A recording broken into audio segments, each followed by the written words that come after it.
So this is not the nuclear side of the story. This is the other side of the energy story. And I think what is important is the three of us together have a very interesting combination of material to present to you, interesting content, both visually stimulating, I think, and informative. And we are time constrained. And I think from a time, the schedule slipped back. We were originally talking about having a buffer on this side of it to get a little bigger in the story, and now indeed it's a question of racing through slides. So I'm going to propose we're all in agreement to try to race through slides that everybody have a chance to talk to, also providing an opportunity to ask questions and stuff. So we'll have a chance to get back onto some of the material. Siemens, I don't know how many of you actually were here last year, May. That was the 3rd Annual Energy Summit. Can I just see a show of hands who was here last year? Okay, so that actually, interestingly enough, if you'd have kept everybody here who came last year, you'd almost double the audience because it's a lot of new faces. So if you were here last year, I was going to say you'd have seen me and you'd have heard about who is Siemens. Most people know who Siemens is in a broad context. A big company, 400,000 employees worldwide, about 4,500 in Canada, just at 100th anniversary. We do our business in 4 major areas: energy, healthcare, industry, and infrastructure in cities. And interestingly enough, inside infrastructure in cities is the emerging energy story around smart grid. So up on the top there, it says smart grid division under infrastructure in cities. That's a part of the business I come from. But this touches a lot of different areas, and it's almost, I'm half in energy, half in infrastructure in cities, working with guys in industry. The only place where we have minor touch point is around healthcare, but even that's starting to be important as large hospital complexes, health complexes, look at enabling green healthcare, reducing carbon footprints and things like that. So all of a sudden the whole conversation about how can we use energy more wisely is becoming more and more important. I think, as part of being here together today and establishing a community conversation around the energy conversation is to get a little bit of an exposure to where some of this might be headed.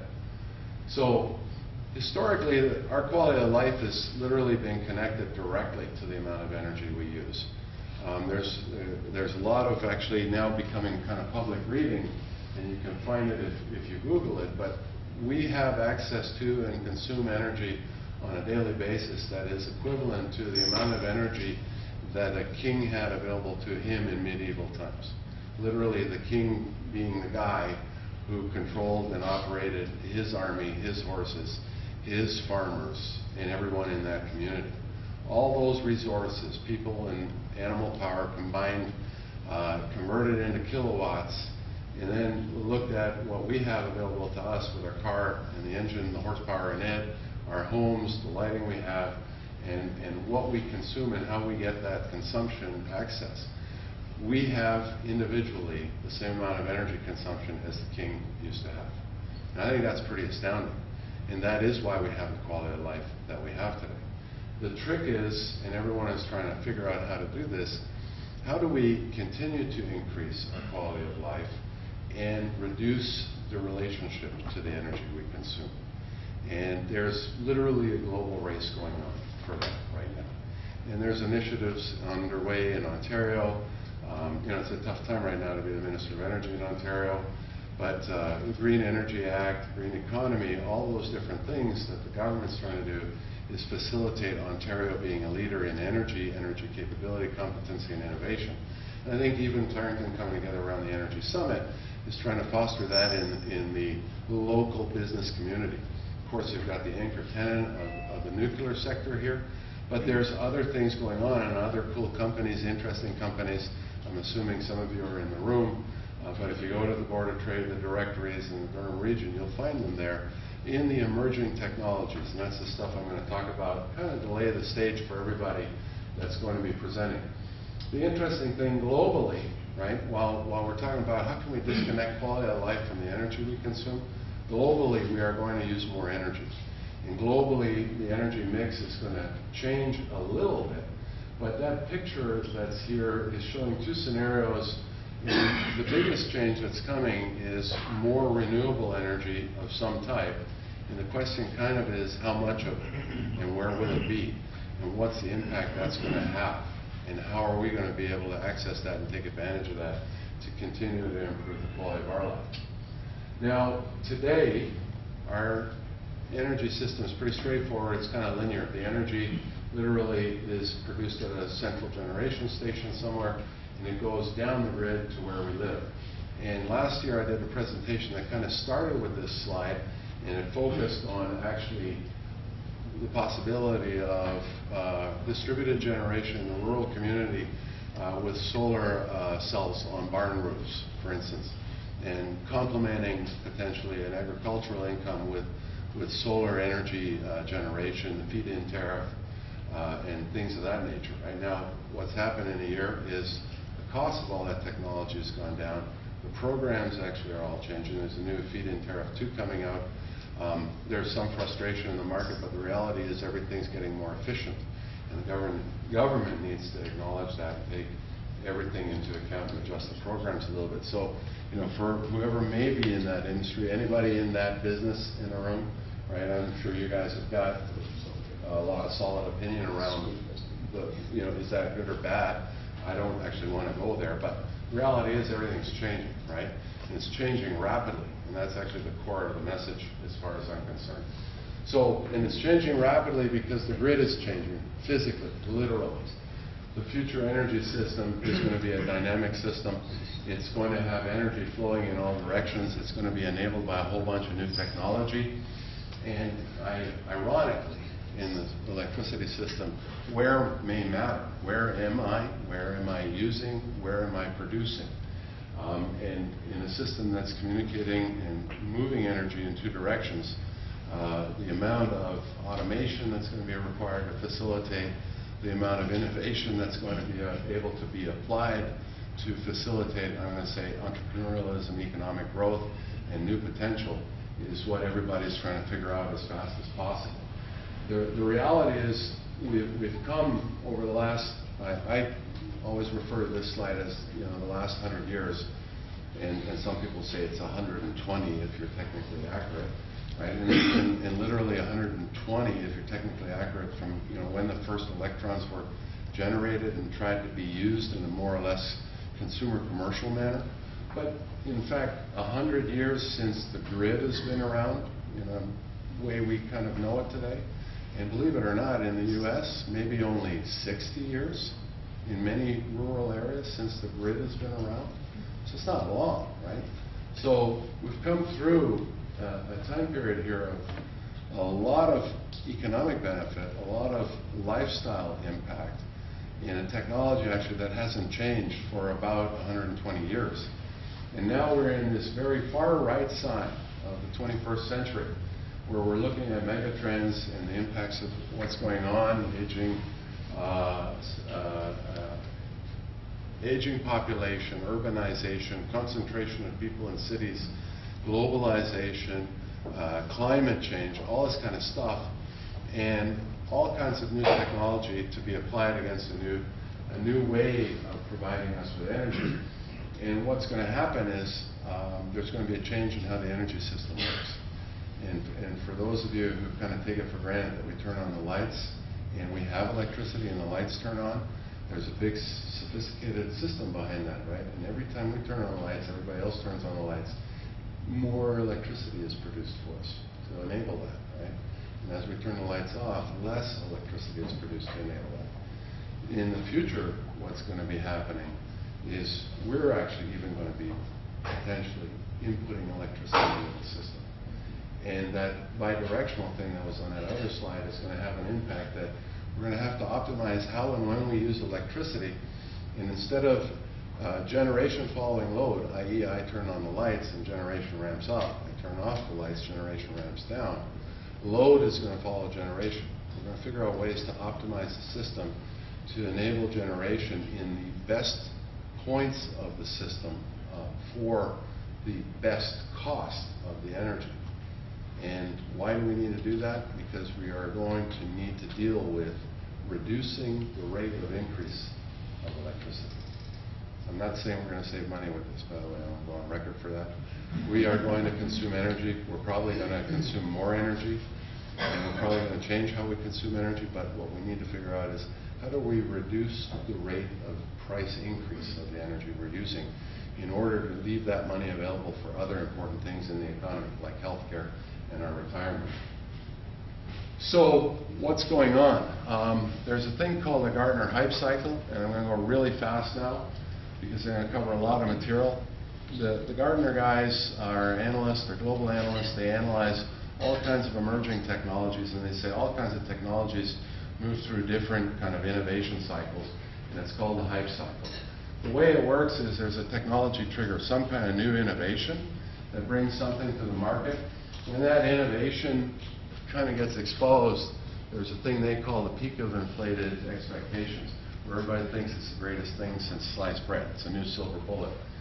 What happens then is that we kind of figure out it's not going to do exactly everything we hoped it would, right?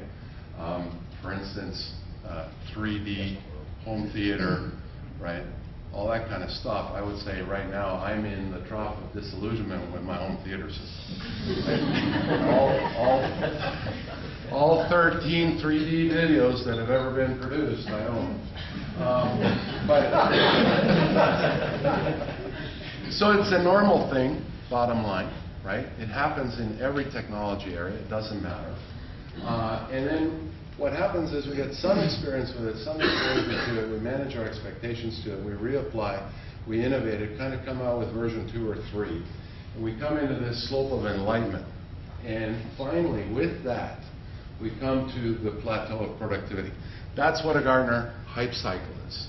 Okay? Most generically, I just almost should have gotten money from them to explain their stuff.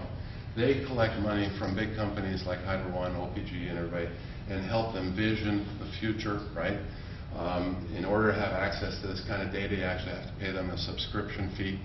And the next few slides you're going to see are a compilation of a whole bunch of Gartner hype cycles pressed into one almost, to put things into perspective and help you understand the opportunities that are coming in the energy sector. So one thing is this curve is normally representing a time period. There's no units of measure on it. And Gartner does that on purpose, I think partly to protect the innocent. But the other reason is because innovation moves pretty quickly, so it's time relative to itself almost, and other things on the curves. But generally speaking, it's about a 10 to 20 year time horizon in this chart. And what I'm going to say is it's interesting to look at this chart actually in 100 and 120 year time horizon too. Gartner guys don't do this. They might also think I'm a little out to lunch, but so if you know it's at this point now, my opinion, the trough of disillusionment in the energy sector probably was 1973 with the oil embargoes. It's actually not totally out of whack, right? Where we had to rethink things, where we all became painfully aware of the impact of energy in our lives, the cost of energy in our budgets, and needing to do the right things, right?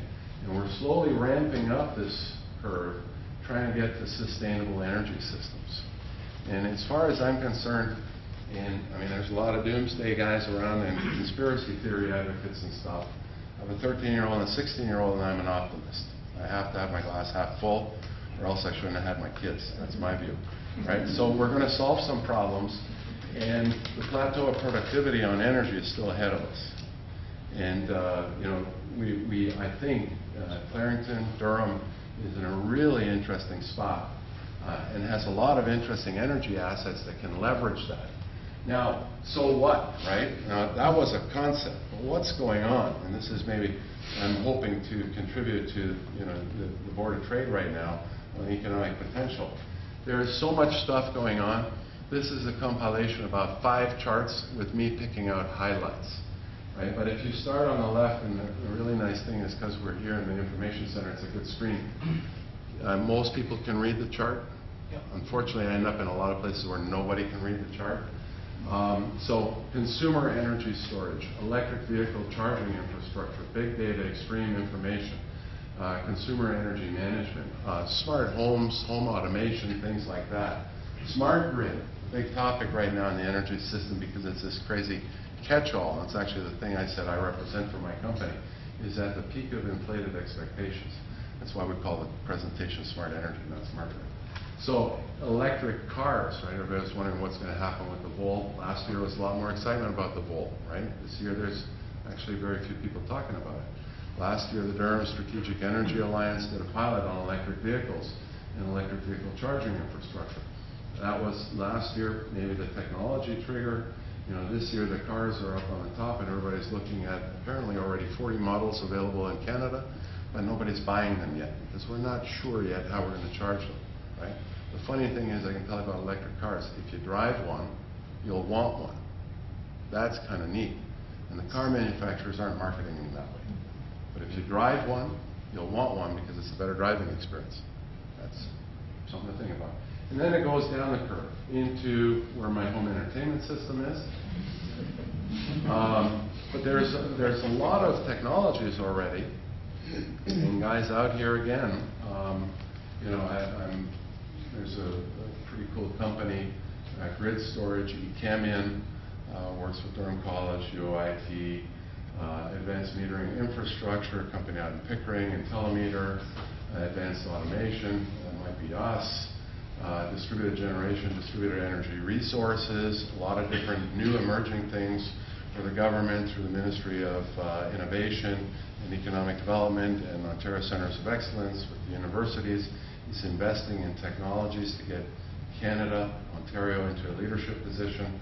So, you know, a lot of things going on at a lot of different points. All of it facilitated on the right-hand side with Tele-XXX, right? Tele everything, right? So telematics, telecommunications, informatics, information communication technology, GPS technology, location technology, where will matter, where you use your energy. Telemetry, measurements made remotely via radio, IP network, all that wireless stuff, and next generation communications, telecommand, Tele-XXX, enabling all that stuff to the left. It's knowledge worker stuff, right? It's different than the conversation with the nuclear guys, where they need trades.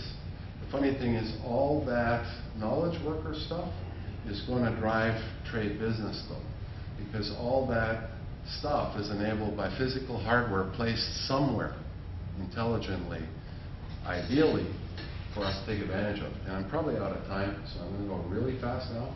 So all this stuff is flowing, all of it to enable this new grid, all of it actually finally to get us more interactive with it.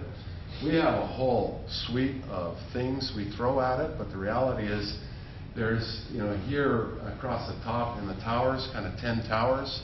The reality is there's about 75 towers of technology solutions.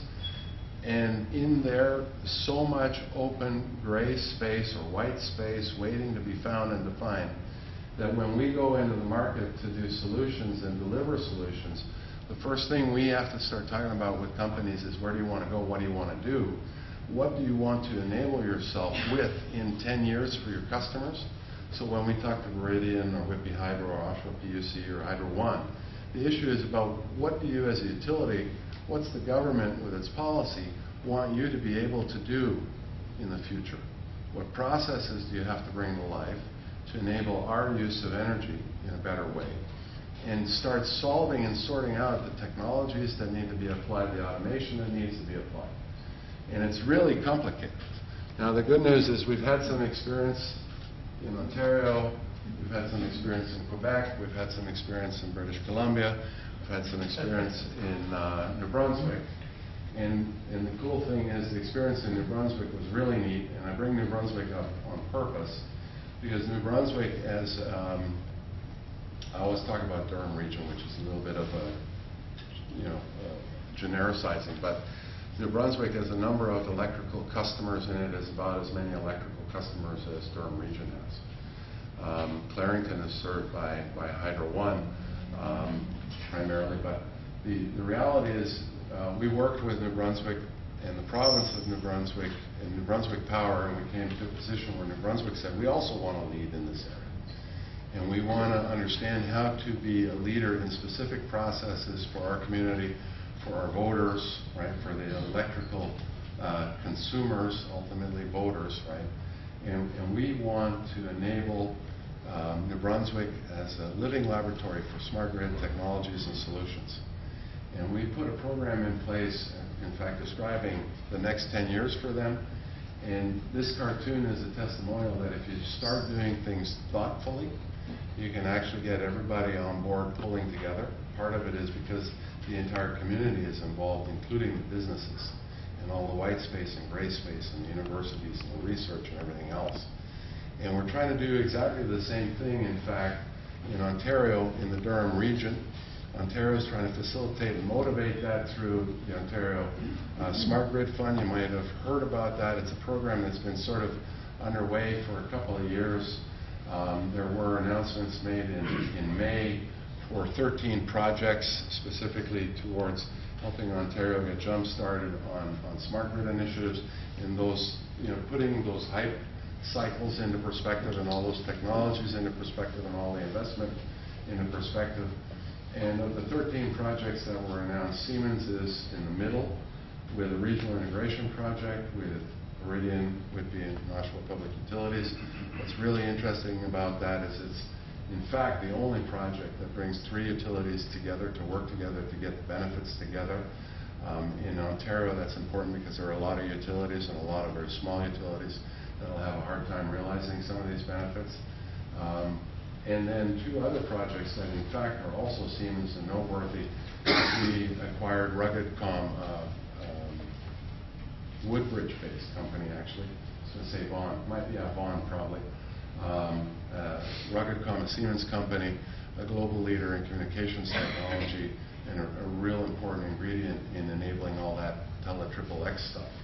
So, in my last slide is we did propose towards the government a project that really took into account, where possible, local businesses. It was, as far as it goes, facilitated by the Durham Strategic Energy Alliance, which you're participating in actively as well, and some creative ideas that came out of the electric vehicle pilot. And finally, an interesting collection of companies that, in fact, ironically now, this is a new company out on the West End, supported by Ontario Centres of Excellence. This is a new startup in Oakville. This is a Guelph or Acton-based company, a downtown Toronto company, a Pickering company, a Richmond Hill company, the 3 utilities, and the region of Durham, City of Pickering, UOIT. So bringing people together, and I think that's what you're trying to do with today. I'm happy to have been here for a 2nd year in a row. And we'll do questions later.